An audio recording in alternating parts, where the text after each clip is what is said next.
ഒരു മനുഷ്യൻ ഇല്ലായിരുന്നുവെങ്കിൽ CR7 CR28 ആയി പോയേനെ. ചരിത്രത്തെ പിന്തുടരാതെ നടന്നുപോയ വഴികളെ ചരിത്രമാക്കിയ താരമാണ് ക്രിസ്ത്യാനോ റൊണാൾഡോ. പക്ഷേ ഒരു മനുഷ്യൻ റൊണാൾഡോയുടെ ചരിത്രം തിരുത്തി. അദ്ദേഹത്തിന്റെ പേര് സർ അലക്സ് ഫെർഗ്യൂസൺ. അദ്ദേഹം റൊണാൾഡോയോട് പറഞ്ഞു, ഞാൻ നിന്നെ 7-ാം നമ്പർ ജേഴ്സിയിൽ കാണാൻ ആഗ്രഹിക്കുന്നു. മാഞ്ചസ്റ്റർ യുണൈറ്റഡിന്റെ ലെജൻഡറി മാനേജർ ആയിരുന്ന ഫെർഗൂസണ് റൊണാൾഡോയെ മാഞ്ചസ്റ്റർ യുണൈറ്റഡിന്റെ ഒരു ലെജൻഡായി കാണാൻ ആഗ്രഹിച്ചിരുന്നു.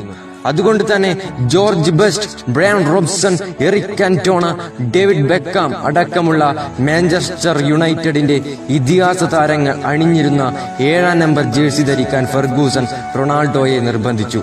അങ്ങനെ റൊണാൾഡോ സന്തോഷപൂർവ്വം ആ 7-ാം നമ്പർ ജേഴ്സി തിരഞ്ഞെടുക്കുകയും ചരിത്രം ഉറങ്ങുന്ന ഓൾഡ് ട്രാഫോർഡിന്റെ കളത്തിലേക്ക് കാലെടുത്ത് വെക്കുകയും ചെയ്തു. പിന്നീട് അങ്ങോട്ട് നടന്നതെല്ലാം